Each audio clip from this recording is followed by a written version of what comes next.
What's up, babies? March Madness here. It is second of Nissan 5786, Friday, March 20th. We're waiting on Mashiach. They have some candidates, but I don't know. They just seem like talented individuals, but nothing great.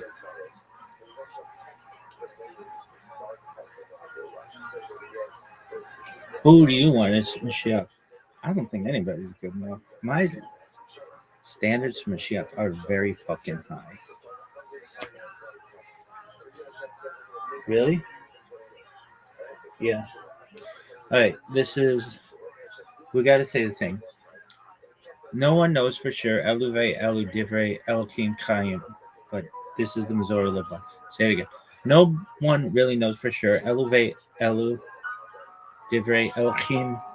It's not Elohim. No one knows for sure Eluve, Elu, Divrei, Elohim, Chaim, but this is the Missouri live by. Is that the end of your story? How's your bracket? Some rabbits in the back. Yeah. That's all great. We know your fantasy football team suck dick. But how's your bracket? It's all right. It's surviving. Really? Yeah. All right. And what is the day? Is it? We just said that shit. Anything else? Yeah. There's one thing that we have to say. Summer Robertson. Yeah. Lady in the back. Yeah. When are you? This thing is nitrosamine. What the fuck is that? Something that like makes your memory go away. Anyway, we need to study that shit more. I'm sure it's been studied. It's been studied since like the 1950s, but some weird shit we learned about that. Like what? There are fucking. I'll just straight up say it because I got balls, baby.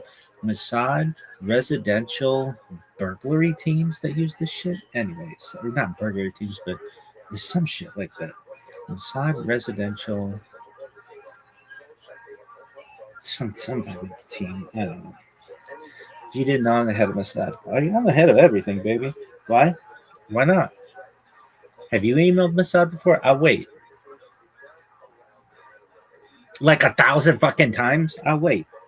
3761, creation of the world, birth of Adam and Eve, Chava. Wonder if those fucking Mashiachian, whatever, candidates have ever emailed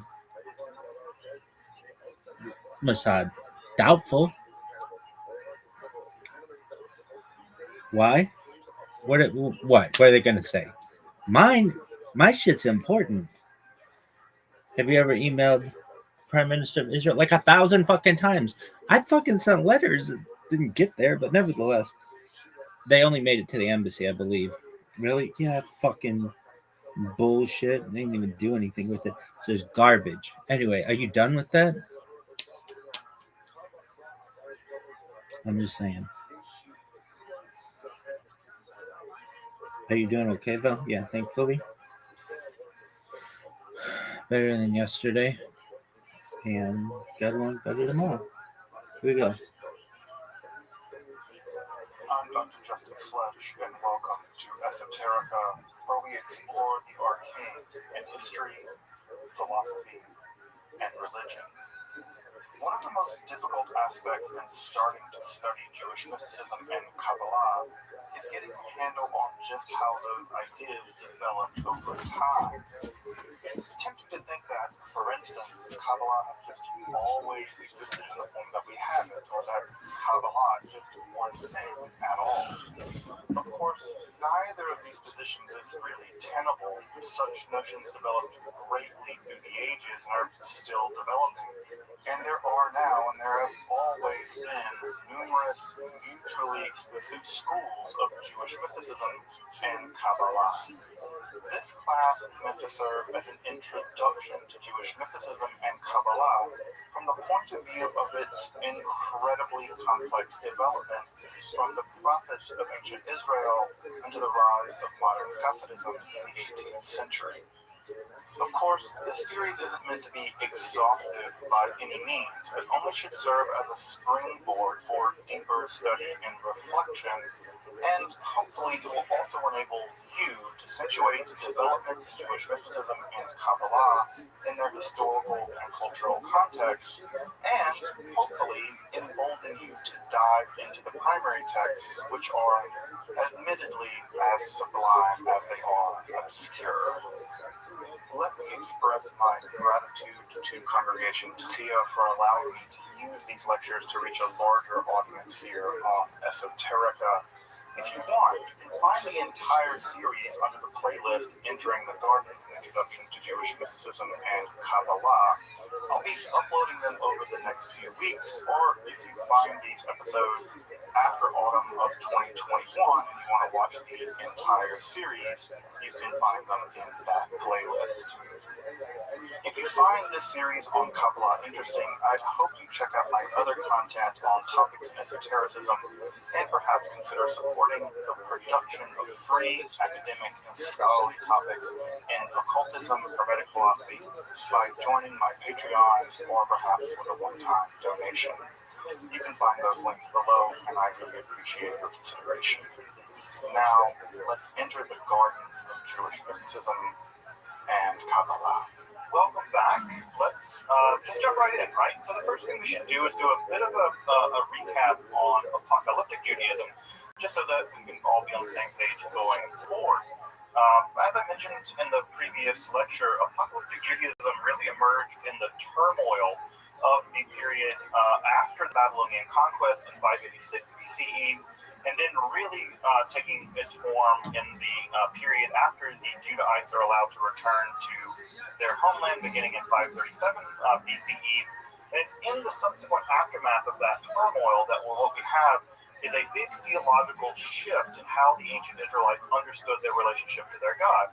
As you may remember, the older, more prophetic literature said that if the Israelites don't keep their part of the bargain, God's going to wipe them out. Well, they weren't all wiped out. And so that's a theological problem, right? We have a sort of a thread that, I remember my mom sometimes telling me, I brought you into this world, I'll take you out of it. And then I did something bad, and she didn't take me out of it. And I'm like, I might have called your bluff, Mom. I don't recommend you do that. But, well, that kind of happened with Israelites, right? God threatened, look, I brought you into this world, I'll take you out of it. And God didn't. So what do we do theologically with that? And what ends up happening and what ends up emerging is a new kind of theology and a new kind of interaction with the Israelite God. And so rather than the Israelite God communicating orally to prophets, what we have is a shift in the theology where rather than communicating orally, right, what we have is God communicating visually, right? God is showing the Israelites various kinds of things. And the biggest, perhaps most important thing that God is showing to the Israelites is that there's a plan. That everything that's happening is planned. There is a reason why you're suffering the way that you're suffering. There's a reason why wicked people seem to triumph. There's a reason why you've been returned to your homeland after being conquered by the Babylonians. There's a reason why the Romans, you had independence for a while, and now the Romans have conquered you again. Why is all this happening? Well, for the apocalypticists, there is a plan. And typically, right, other things that the apocalyptic literature also deals in is things like cosmology, right, the structure of the universe, history, why the universe came into being at all, and specifically what they're often really interested in is the origin of evil. Why? Because they're enduring a lot of evil. And so they really focus on where evil came from and how evil emerged. And there's a lot of different competing theories in the ancient Israelite literature about the origins of evil. Some of those have to do with talking snakes in a special garden. And some of those have to do with angels coming down to meet with women and teaching human beings all kinds of bad things. So there are several competing theories about the origin of evil. And of course also apocalypticism is at least vaguely interested in the future, right? At least vaguely interested in the future. Not in the same way that perhaps we are now. If you're curious in religious studies, we have a whole different term for studying the future into the world. That's called eschatology, from the Greek eschaton, which means the final things. But not all apocalypticism is eschatology, but all eschatology is probably apocalyptic, right? So those are slightly different categories. We'll talk more about eschatology later.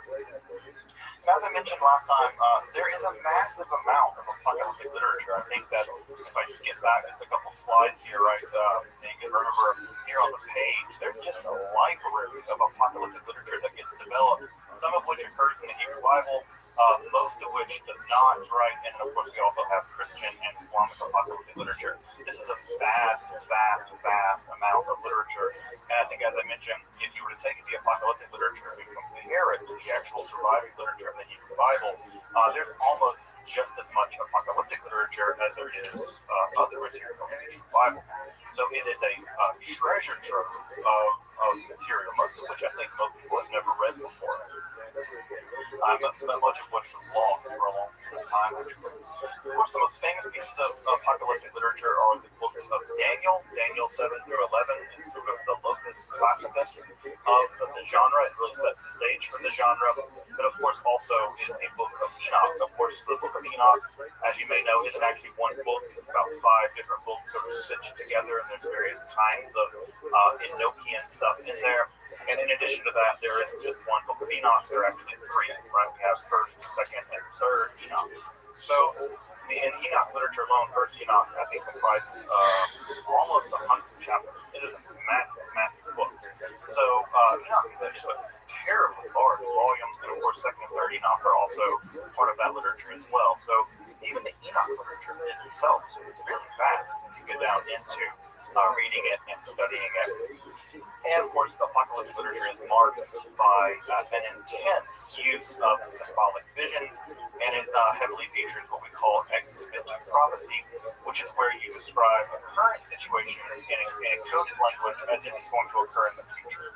Now, this has led to a lot of confusion, right? Because when you read the book of Daniel, many people now read the book of Daniel as predicting the future, right? This is going to describe the coming war with Russia or China or something. But the reality is, it actually describes the Persians and the Romans. It describes what's going on in their time period. And so this has led to a lot of confusion. And in many ways, the entire Christian evangelical world has this intense idea that encoded in the Bible are the secrets about how the world's going to end.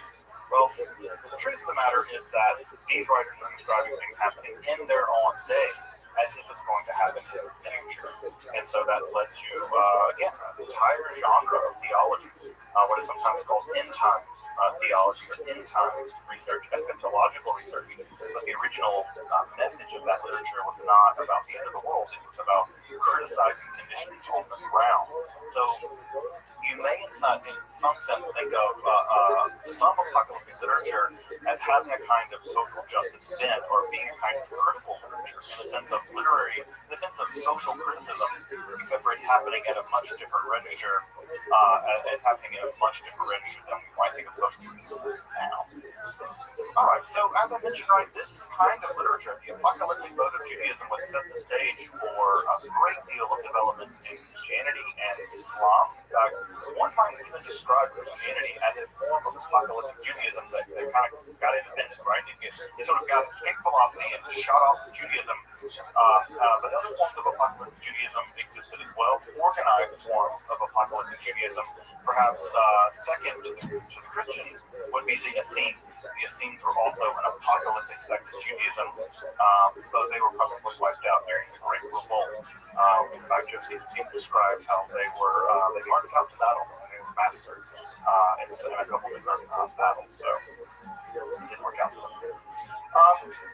Right, one of the things that's worth pointing out here is that apocalyptic Judaism did not prove popular in proto-rabbinic and rabbinic circles. So we'll get to that. We'll get to why that is a bit more this evening and how apocalyptic Judaism did survive into rabbinic Judaism and how it didn't.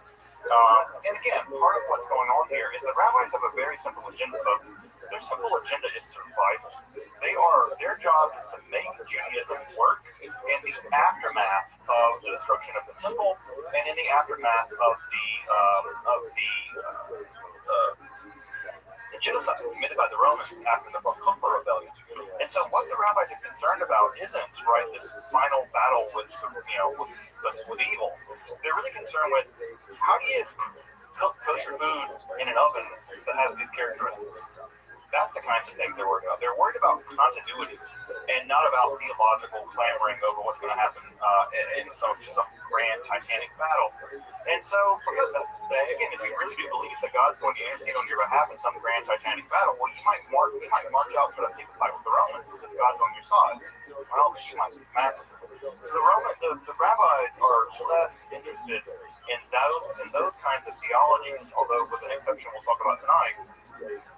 And the reason why is they've seen them fail over and over again. You can imagine, right, after the 15th Messiah has come along and led a bunch of people into battle against the Romans and died, you can imagine that many of the people who are trying to keep the situation going are not impressed with that anymore, right? After the 5th failed Messiah, people are like, this Messiah stuff is just getting people killed. And by the way, it's still getting people killed. Right? You can talk to those folks out at Waco, you can talk to folks at Sharingo, you can talk to a lot of folks. Messiahs often lead their people into great peril and it can lead to all kinds of problems. By the way, Jesus wouldn't be the first nor the last Messiah. There's been a lot of Messiahs who come and go. They typically share the same fate as Jesus, so they don't typically enjoy the same success that Jesus did. So, the proto-rabbinical organization, the proto-rabbinical movement was not very copacetic to the rise of the apocalyptic form of Judaism. So again, if you have questions, make sure to put them over there in the chat. I'll try to get to them toward the end of the lecture. So whether they're wrap-up questions or clarifying questions or digging deeper into whatever it is. So let's turn to a form of mysticism that did emerge from the apocalyptic mode of Judaism, but did survive in the rabbinical world, right? That did survive in the rabbinical world, and that is going to be Merkabah mysticism, Merkabah chariot mysticism. And we'll clarify a bit more in a minute just what that means and how weird it is. But of course, it's rather weird. As I mentioned earlier, and as the question was asked earlier, theophany, the idea that God appears to people, was a central Israelite religious trope. That's a kind of claim to fame, right? God showed up and gave us a bunch of rules and chose us to be special. That's a core concept in Israelite religion and Judaism. It's an idea that survives all the way to this day, and one might even say that it's one of the core conceptions in Judaism as it exists. So often, as I said, right, God would show up and God would reveal, sometimes through an intermediary, various kinds of information, various kinds of commands, or God could even make contracts with various people. So God made contracts, for instance, with Abraham, right? Abraham said, or Abram at that time, right? You're going to do this, and I'll do this. It's like a deal, right? We'll make a breach. We will cut the covenant, as it literally says in Hebrew. And so God makes these various covenants with these various people, or people in the case of the collective Israelite state. And so this idea that God could show up to you or show up to us was an idea that was very common in ancient Israelite, the ancient Israelite world.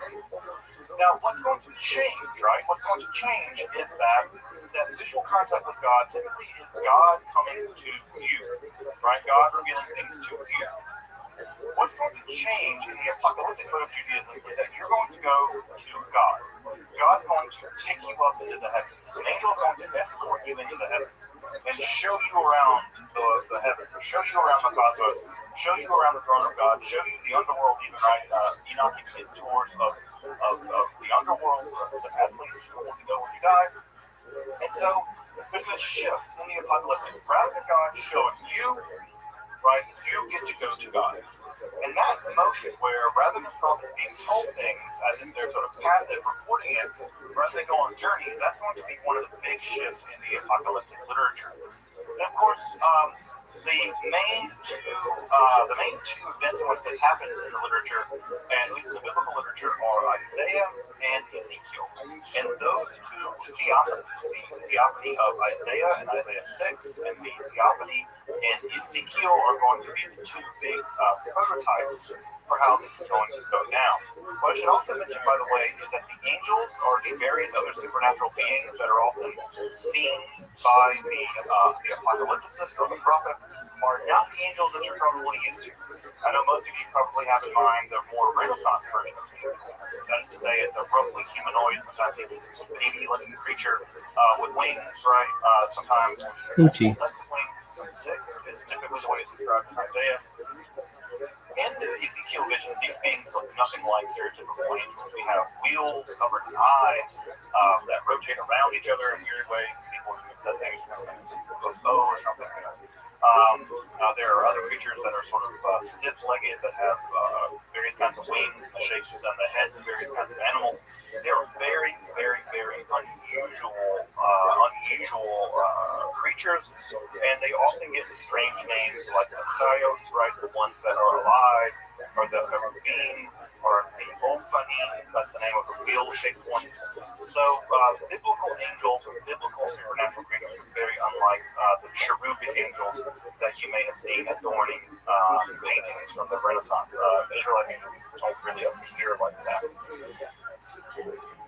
What's important about the apocalyptic is also what's going to be added from Isaiah and eventually into Enoch, where they're going to be given visions of the throne of God. They're going to be taken to the very apex of reality, which is God's throne room, and they're going to be shown images of the throne of God. Well, to get to the throne of God, you can't just kind of go, the old, what Maynard saying, right? You can't get there from here. Well, you can. You got to travel, right? And the way that you travel typically is you travel up through the various spheres of the heavens, right? They're typically thought of as being 8 spheres of the heavens, and all of these spheres are inhabited by all kinds of supernatural creatures, angels and otherwise, demons in some cases. And you ascend through these spheres, right? And eventually you're given access to the palace where God lives, and you're given access to a vision of the throne of God. We first see this begin to happen in some of these literatures associated with the character Enoch. Enoch, as you may know, is famous because Enoch never died. The Bible simply records that Enoch walked with God and God took Enoch away. Right? So Enoch is one of the few people in the Hebrew Bible that's never said to die. Of course, Enoch, along with Elijah, are 2 characters that are said to never have died. Now, this what ends up happening, right, is that the structure of the Israelite cosmos gets really thick.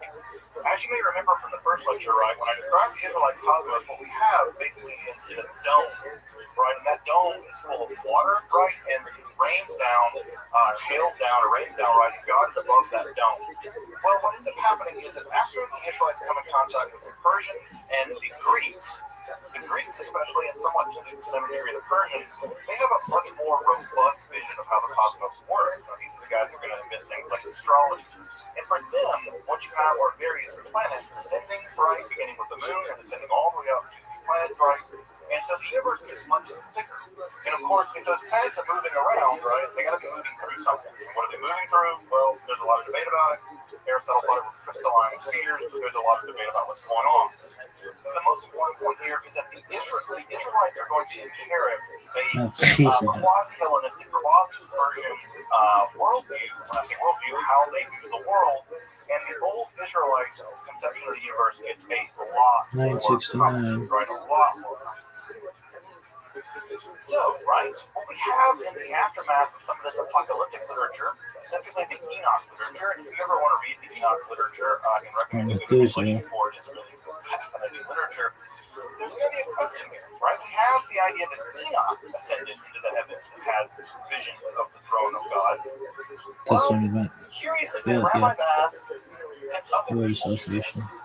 it possible for someone else to make this ascent? I'm going to complicate that term ascent here in just a minute. And what's shocking is that the answer is yes. They say, yeah, you can go into the heavens and see the throne of God. You can make this ascent to the various spheres of the heavens. And not just can you, but I've done it. And I can teach you how to do it too. And that's where we move out of the apocalyptic mode of Judaism, where the apocalyptic mode is simply revealing what Enoch experienced to a mystical practice whereby you, or at least some rabbis, could do this themselves. Notice that difference, right? One is literature, the other is mystical practice.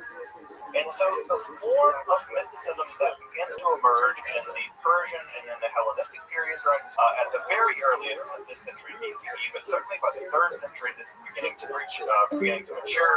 And of course, by the 2nd century, it's reached its 2nd century of the Common Era. It's probably reaching its apex. We typically now refer to this literature, and many of the medieval Jewish folks did, and many folks in the Talmudic period do as well. They refer to this type of mysticism as Ma'aseh Merkabah. right? Ma'aseh Merkabah, which typically we take this to mean something like doing of the chariot. Notice the word Ma'aseh in Hebrew has a sense of you doing something, right? You're not reading about it. You're not reading Enoch. You're trying to go on the same journey that Enoch did. The idea here is this is a practical form of spiritual journey. Now, this kind of literature is typically referred by two different names, but it always refers basically to the same kind of mysticism. In one form of mysticism, we refer to it as Merkabah literature. The word Merkabah is the Hebrew word meaning a chariot. And the reason why it's called chariot literature is because God's throne is typically imagined to be a kind of winged chariot. Now, if I skip back a whole bunch of slides, right, all the way back to that Persian period coin, let's find the Persian period coin. Remember this coin I showed you guys a couple of weeks ago, right? Notice that this is probably Yahweh, right? Notice what Yahweh is riding upon. It's a chariot, right? Right? And it has a wing, right? It's not being pulled by horses or whatever.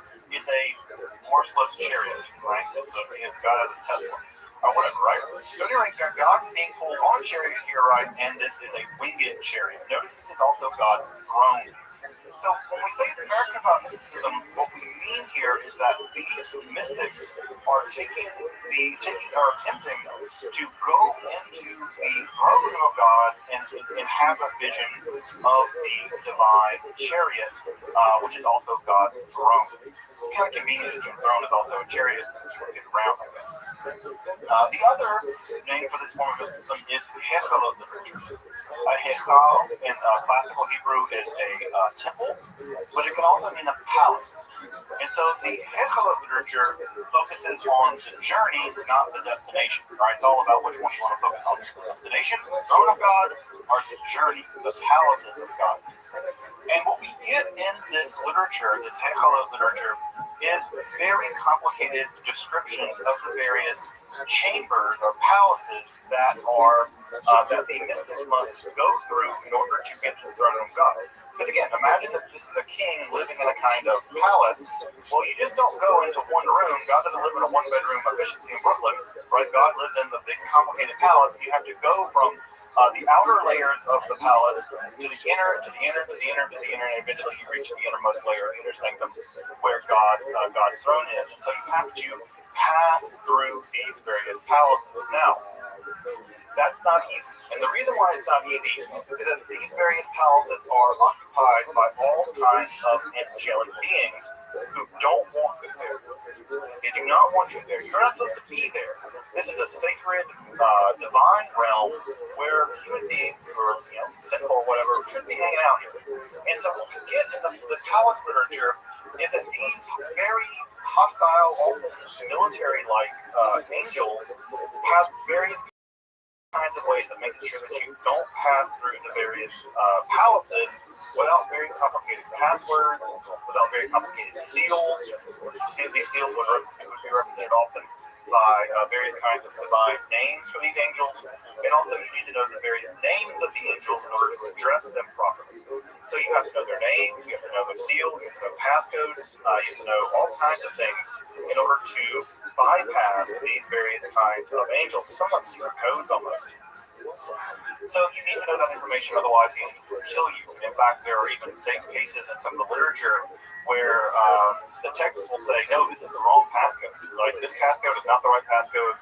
This needs to be corrected because I went in there and I said that passcode and they almost, there's a famous line in Hechalot Rabbi where one of the rabbis says, that angel almost shucked me like a piece of wheat.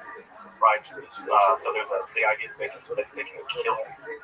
Of course, the ascent right through the palace ultimately results in the vision of the divine throne, which results often in a kind of ecstatic experience.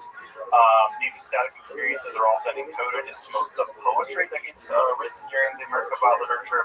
And what's even more fascinating, and this is where it gets incredibly controversial, as you might imagine, you can sit on the divine throne. There's just a couple of instances where people sit on the divine throne and they are transformed into angelic-like beings.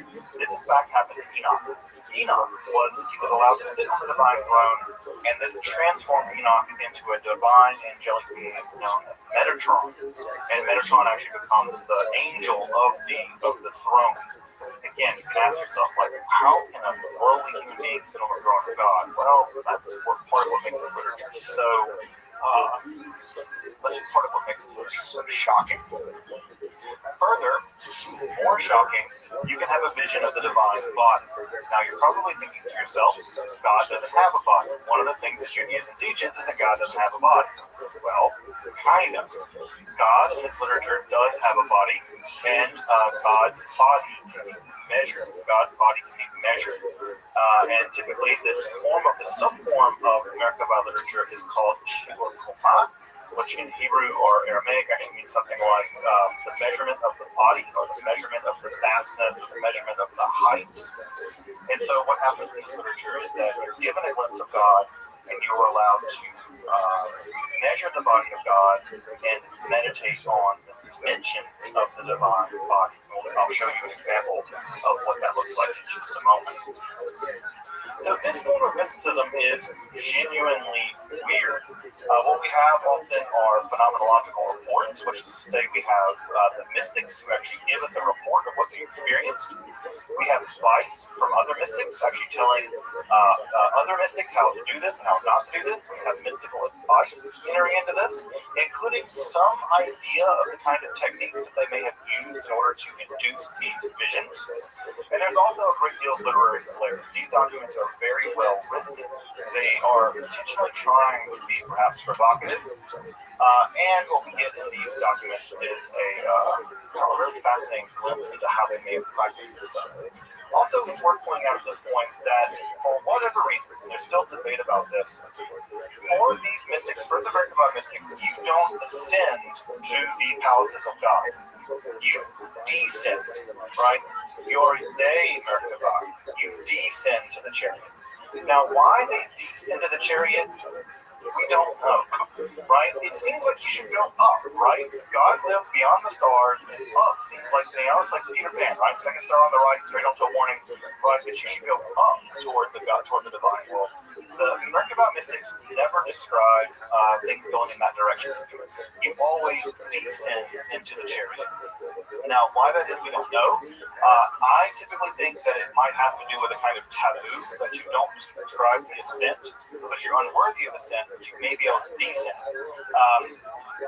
For instance, in the Hebrew Bible, sometimes the word barak, right, to bless, can also mean to curse if it's used in a euphemistic way. For instance, Job's wife tells Job to bless God and die. But what she really means is curse God and die. If you read it in translation, you will always say curse God because the word there is being used in a kind of unusual way. That may be why that you descend to the throne as opposed to ascending. We don't know why they chose to describe it as a descent and not an ascent. Just to give you some idea of the main texts of the Merkabah literature, First Enoch is often described as typically described as an apocalyptic piece of literature, but it heavily features into the Merkabah literature along with the visions of Isaiah and the visions of Ezekiel. Those become the groundwork for the kind of later, very Baroque visions that we'll get in the Merkabah literature. The two principal texts of this literature are the Hechalot Zutarti, and this is the lesser palaces. This is considered to be typically the older of the oldest form of the Merkabah literature. It's a relatively short text. It has to do with the descent of Rabbi Akiva. We have the Hechalot Rabbati, which is the longest text of the Hechalot literature. This describes the descent of Rabbi Ishmael. Both of these rabbis lived in the 2nd century of the Common Era. Another text that was also very popular was what is called the Maaseh Merkabah, the account of the chariot. This is primarily ecstatic poetry, by the descenders when they made the descent, so it's largely Merkava poetry. We also have the Sefer Hechorot, the Book of the Palaces. This is also known as Third Enoch, and this has to do with the transmutation of Enoch into the angel Metatron, with the whole sitting on the throne of God. What's also worth pointing out is that in Third Enoch, you have perhaps one of the most provocative ideas in all of mysticism, which is to say that not only is Enoch transformed into Metatron, but that Metatron is sometimes described here as the Yahweh Katan, the little Yahweh, right? So you have the Yahweh Gadol, which is the God, and you have Yahweh Katan, the little God. Now, the idea that there can be two gods is going to prove to be very, very dangerous theoretical idea in Judaism, but this idea was in the air during the Merkava mystics, and so even Merkava mysticism at some level challenged straightforward ideas of monotheism, which we take to be so sacrosanct in Judaism, but at least in Third Enoch and some other texts, the idea of a completely unified monotheism is disruptive. Right, it's disruptive. And there's some idea that even the Trinity may have emerged as some of may have emerged in conversation with some of this idea that there is a greater God, lower gods, and things like that. So again, basic assumptions you make about Judaism are disrupted by some of these mystical ideas. One of which is that there is a lesser Hashem, lesser Yahweh, and that idea is, I think, very, very shocking for many people. And again, also I mentioned this text is Shiur Koma, and Shiur Koma is a separate piece of literature in which, as I mentioned, right, describes the various dimensions of the divine body in a Persian unit called the Parasat. We'll talk more about that in just a minute, and I'll give you an example of what that looks like from the Shiur Koma.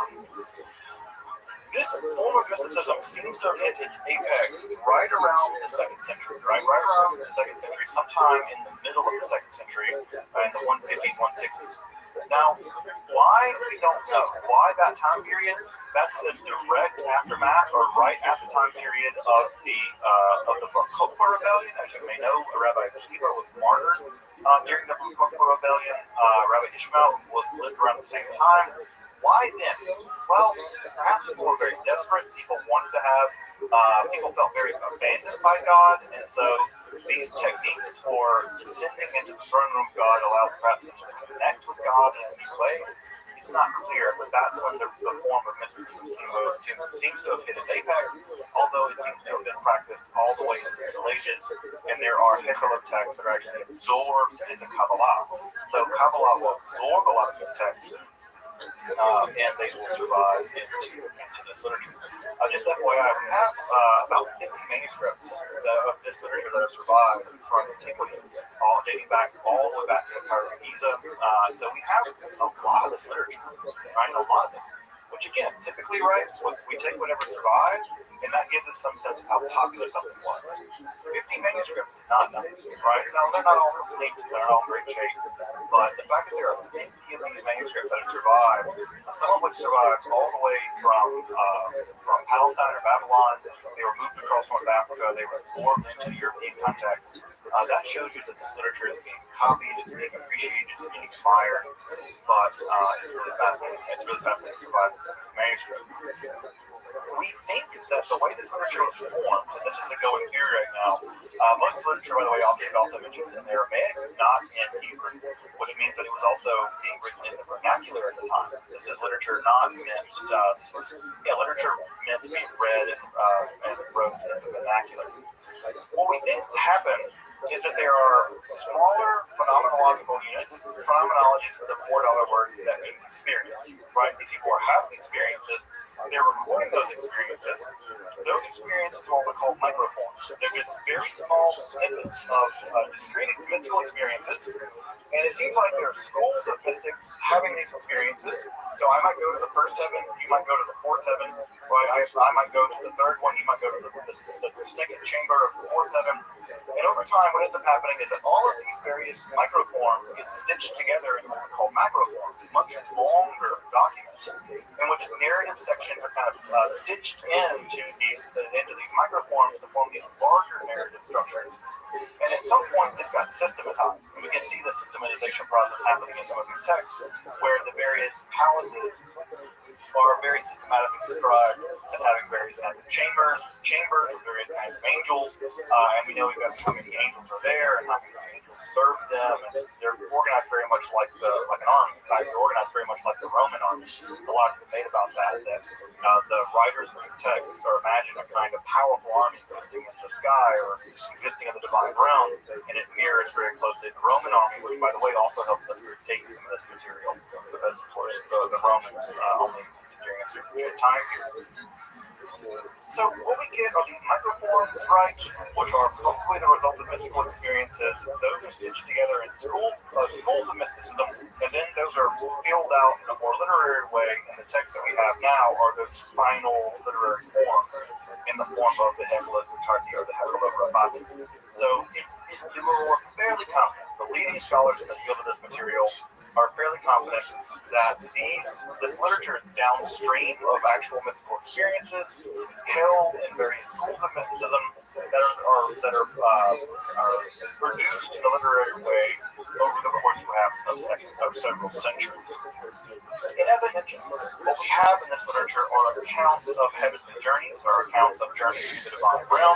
And in these texts, we have very complicated passcodes. So many of these passcodes are angelic names that we don't understand. They're very long strings of characters in the Hebrew alphabet. We don't know what these names mean. They don't look like the core angelic name. And so we have these angelic names, right? You would descend into a palace. There'd be an angel guarding the door. You would address that angel by their name, and the fact that you knew that angelic name meant that they might let you into the room, and then you could pass to another level, right? And then you would encounter several other angels, and you have to know various kinds of secret codes, or it's like sort of like divine espionage or something. So you would need to know several secret codes, and eventually an enormous mass of literature developed of just code books of various angels, where they live in the divine realm, how to bypass them, what you might need to bring them, because you might not be enough to know their name, you might need to bring them things, or give them seals, or show them sort of various quasi-magical devices. When next week we'll be getting into Jewish magic, we'll see some of these angelic seals, these angelic magical passcodes. And what you would do is you would bypass these very fearsome angelic guardians, and you would have visions of various aspects of the divine world. And this would almost always result in a mystical vision. And downstream of that mystical vision, there would be a poem written, right, describing what you saw. So most of this literature is sections describing the structure of the divine world, lots of passcodes and angelic names, and then hymns, right, describing what they saw, what they experienced, etc.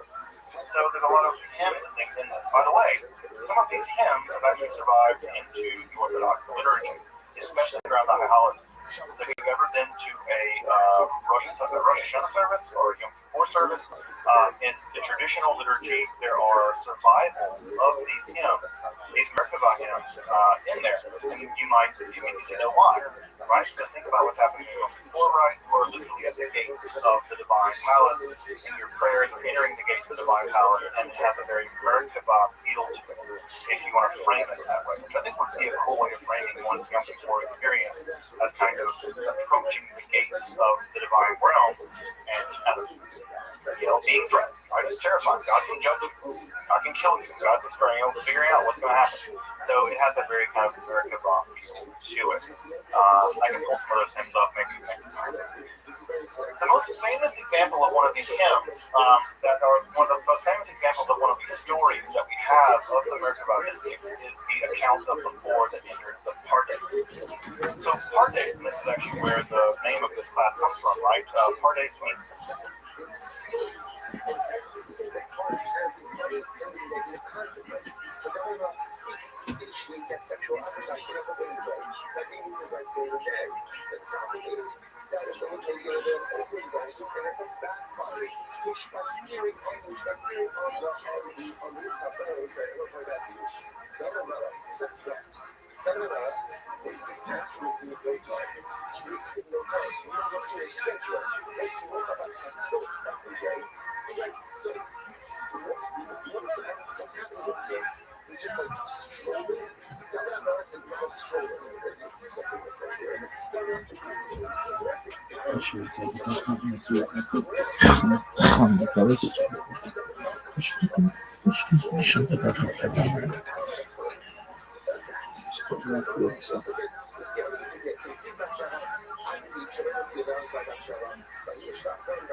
Something like order.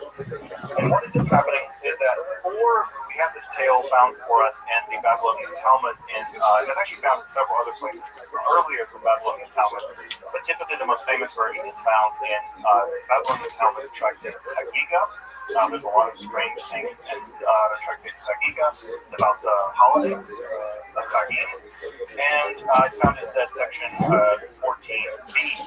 What we have here is an account of 4 different rabbis from the 2nd century going into what is called the Pardes. The Pardes is a kind of orchard outside of the temple, right, or outside of the palace. You can imagine like the garden of God. They go to the garden, and what ends up happening is that Akiva, Rabbi Akiva, who's a very is a typical hero in this form of mysticism, warns them that they're going to go to this garden and they're going to see an illusion, right? They're going to see pure marble, but it's going to look like water. And when you see the illusion of the marble, do not say it's water, because you can't be wrong, right? So it's a kind of maybe it's even like a booby trap or something that will weed out the weak or weed out the unrighteous when they enter into the palace. Now again, already in this piece of literature, Akiva's done this already. He's been there. He has an experience of seeing it and thinks to himself, maybe that's water. No, it's not. It's actually pure marble. And if he would have gotten it wrong, he could have suffered this fate as well. Well, what we're told in the story is that 4 of them go into the Pardes, and only 3 of them, or only 1 of them really emerges successfully.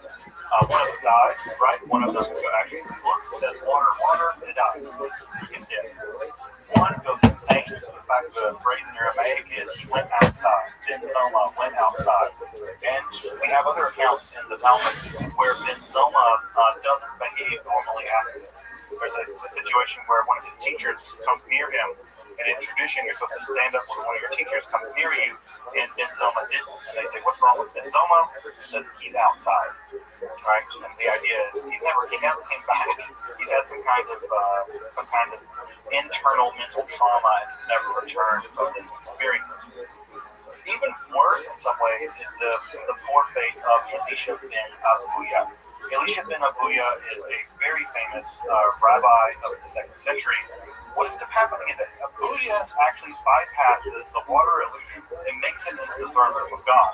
He was a very, very advanced mystic, and he was able to make it all the way into the throne room of God.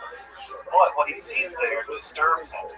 He sees a being sitting on the throne of God. Now, from Isaiah, we know that there is no forward, there is no backwards, there is no up, there is no sitting for God. God doesn't sit down, right? It's one of the things we know from Isaiah about God. Well, Elisha sees this being, Metatron, this angel, sitting on the throne of God. And what does Elisha declare? There are 2 powers in heaven. There are 2 gods in heaven, right? He declares that there are these 2 beings in heaven. Well, when he declares this 2 beings in heaven business, this is, for the rabbis at least, the most catastrophic heresy he could have committed. In fact, the phrase is he mutilated the shoots, or he severed the reeds. And this becomes a euphemism for committing heresy in Judaism. And all the stories about Elisha ben Abuya, many of which will refer to him simply as Acher, the other one. They won't even name him anymore. He's become such a heretic. And there are all kinds of stories in the Talmudic literature where the Acher, Elisha ben Abuya, doesn't even try to perform Jewish law anymore because he knows he's condemned. He knows that he will never get into the world to come. In fact, when it says that when he died, smoke rose out of his grave. He was already being punished in his grave in the afterlife. So he was punished already as soon as he died. What's interesting in the Talmud is that Metatron, or the angel that was actually sitting on the throne of gods, the angel Gabriel actually beats Metatron as a punishment for sitting on the throne of God. And he's whipped, right? He's actually given lashes. And the phrase for the lashes is pulse denora. He's given lashes of fire. And this idea of lashes of fire will actually go in to become a form of Jewish death magic later on in the later on. It's not really in the Middle Ages, it's a little later than that. And we'll get to it next week when we talk about Jewish magic. So there's an idea that you can actually call the angel of death to audit someone's sins. And if there is a significant sin found, you can actually, they will be killed, right? They'll be punished with the pulsa denora, and one of the first times we have this idea of someone being beaten with fiery lashes. This angel, Metatron, being whipped with fiery lashes by the angel Gabriel. So you can see there's a lot of drama in all this, right? You got angels, you get another angel, you got dudes getting into heaven, seeing two gods in heaven.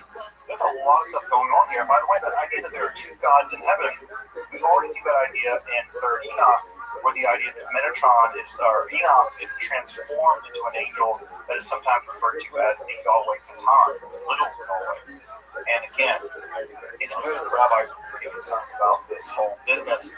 And, again, the Talmud may be a reaction to it, although it's clear that Rabbi Akiva, perhaps one of the most famous rabbis in the entire Talmud, himself is a kind of shaman in all this.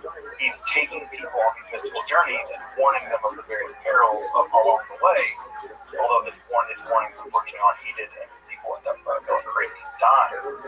Perhaps the most famous Merkabah mystic in the history of all Merkabah mystics is St. Paul. St. Paul, in the New Testament, in a very oblique way in 2 Corinthians, he actually says he knew a guy who 14 years ago was raptured up, taken up to the third heaven. This is a pretty clear reference to some kind of Merkabah literature, or some kind of Merkabah practice. And so it seems that Paul himself, right now he says, I know a guy, he's almost certainly referring to himself. It seems like Paul may have been some kind of Merkabah practitioner, and it may be the case that his vision of the resurrected Jesus, right, on the road to Damascus, it may have been part of some kind of Merkabah experience, right? That he's seeing something. And so if it's the case that Paul is seeing various kinds of things, he's going into these various heavens, he may himself be a practitioner of this form of mysticism. And perhaps if a very famous rabbi can see two powers in heaven, it's not that unsurprising that Paul would have thought perhaps what he was seeing, the resurrected Jesus, was also a kind of God too, right? And we have two gods, right? We have Jesus, the divine Jesus, as Christ, and we have the Father, right? That's two powers in heaven. Now we get the Holy Spirit later as well, of course. But this idea of two powers in heaven is already percolating at some level in rabbinical Judaism, and that when we see the notions of that Christ could be God and the Father could be God, this idea is not so out of the wheelhouse of what was possible, right? Now, I say possible, I don't say acceptable, because the rabbis really have problems with that, but it's at least in the wheelhouse of the literature at the time, right? It's at least in the wheelhouse of the literature at the time. Now, as I mentioned, right, earlier on, perhaps most shocking, I think I would say most shocking, perhaps the most shocking form of mysticism ever to emerge in Judaism is this business of the Shiur Choma literature, where in some accounts, right, you're given a vision of the divine throne, and you kind of have an ecstatic prayer. You utter an ecstatic, you have this vision, and you utter an ecstatic hymn or prayer or song, and that's how many of the texts end. In some texts, you sit on the divine throne, and you're transformed into an angel. By the way, Paul almost always talks about being transformed into what he calls a somatic, right? A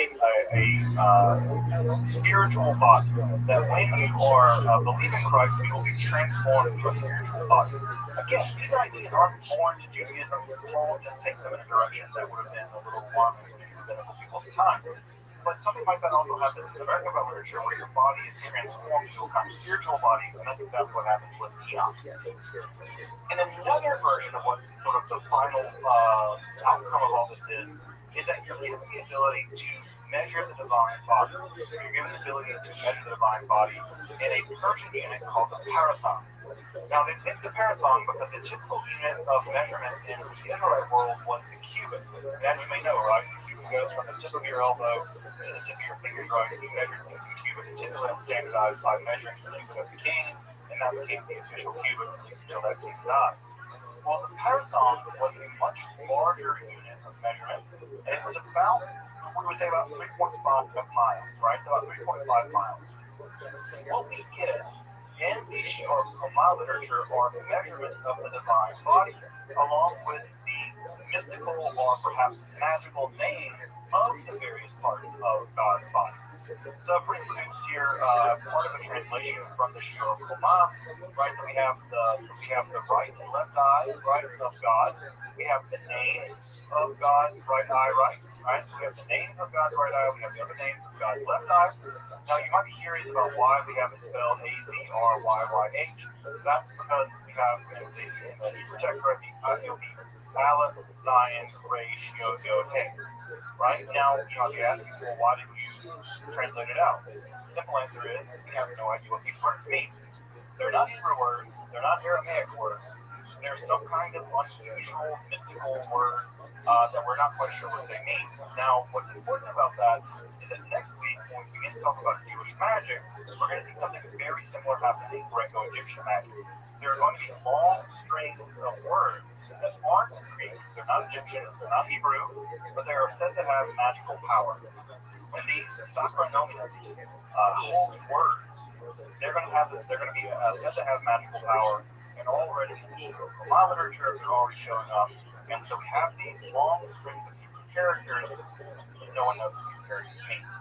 People really work hard to try to figure out what they mean. And sometimes we do find out kind of what they might mean, but it's anyone's guess. So we have God's left and right eye. We have them named here. We have here a couple different names for the different manuscripts, right? So we have the left eye, right, called this, and there are sparks issue from him, right, and that gives light to all creatures. So we now know that light emerges from God's eyes, and that is where light comes from the eyes of God.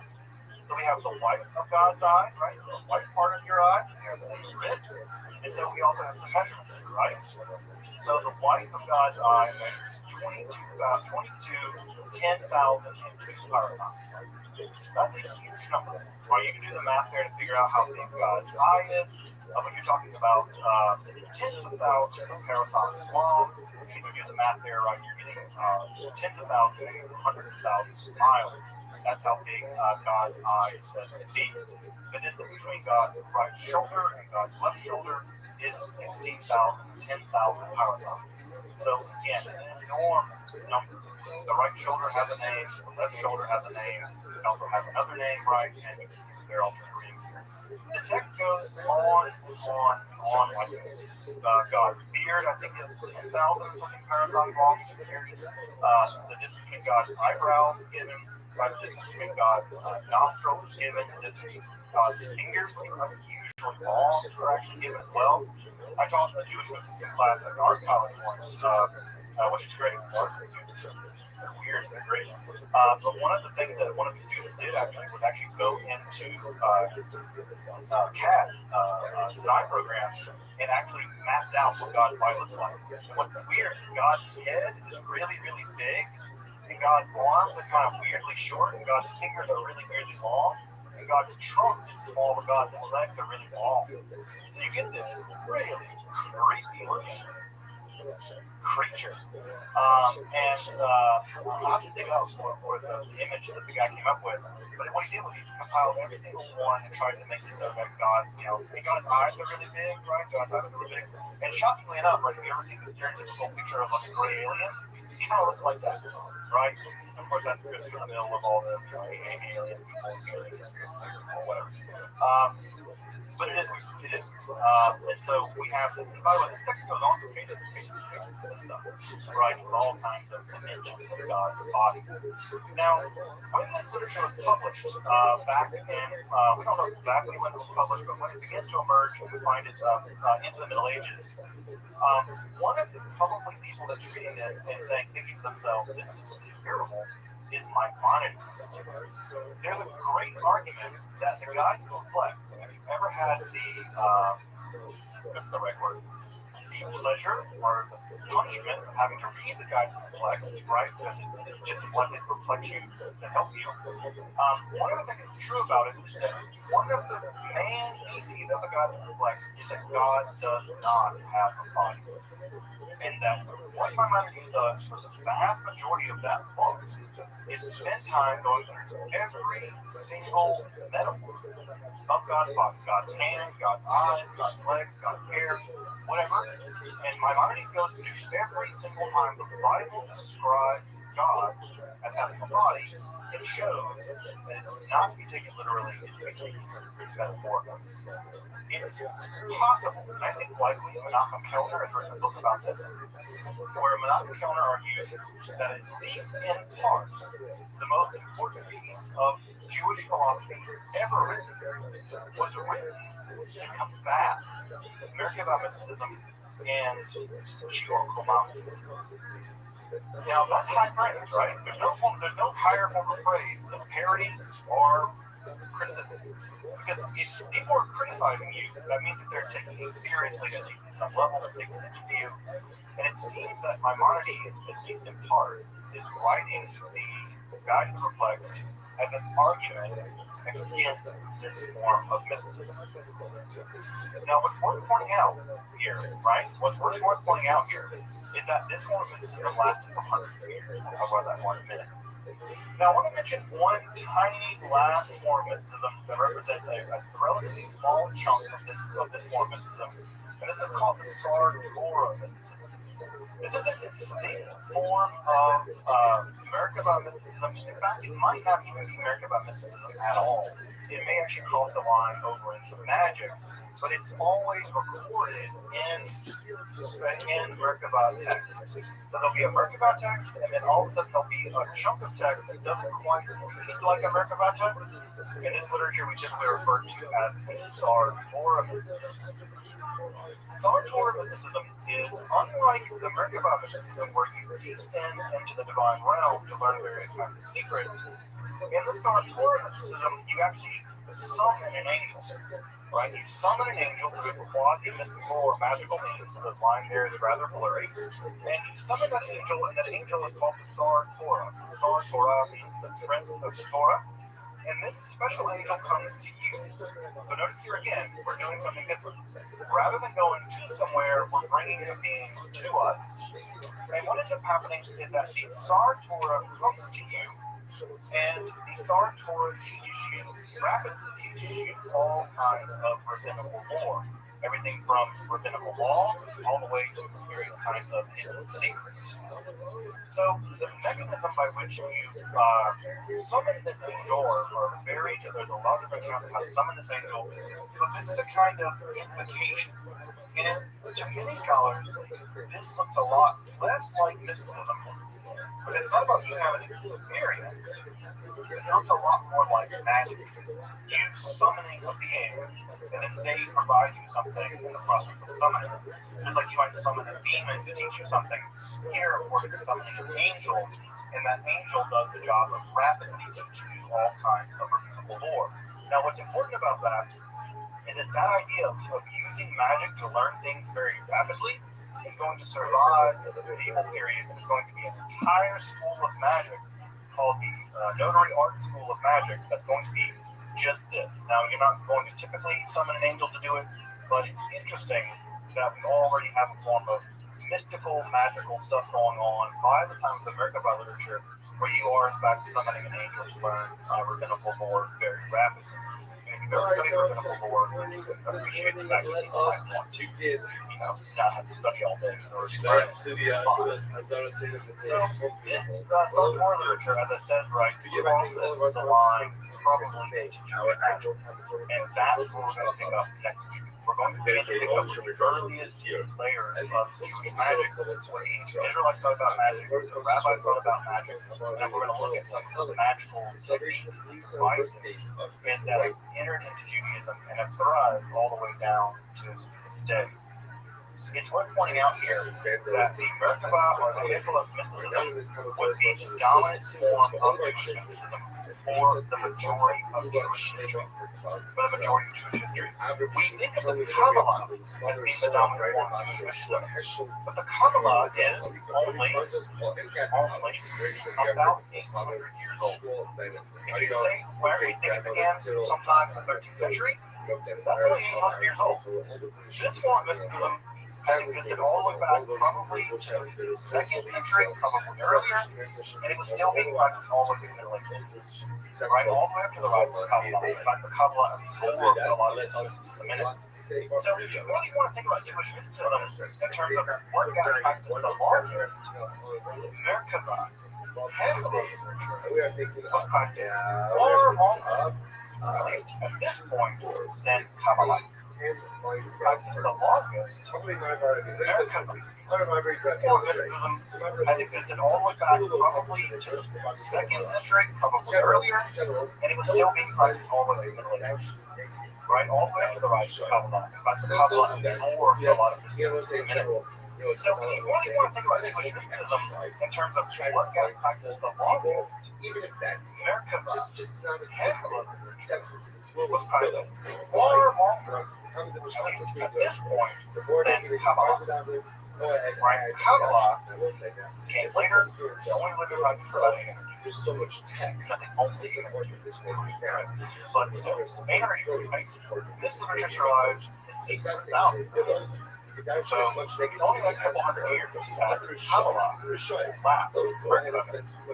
Right, will lapse. So if you want some suggested readings, I'm going to try to include some more suggested readings as I go on. These are some major texts about Kabbalah literature and Merkabah literature. One of the texts I did not put on here that I'll put on here for next time is a really great study of Bizarre Torah mysticism, a definitive study of the mysticism that again is summoning the teacher things very rapidly.